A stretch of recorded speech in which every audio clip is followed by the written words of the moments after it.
Hello item বয়, ভয় পাওয়ার দরকার নাই।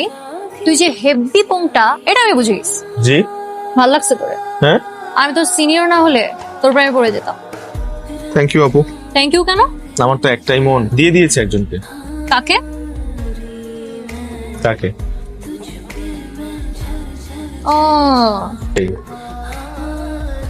তুমি অনেক লাকি আপু, কারণ রাব্বির মতো একটা ছেলে তোমাকে ভালোবাসে। এ হয় বলতে পারছে না, ছেলেরা প্রেমে পড়লে একটু ভীতু হয়ে যায়, গাধাও হয়। তুমি ওকে ছেড়ো না, ছাড়লে ঠকবে।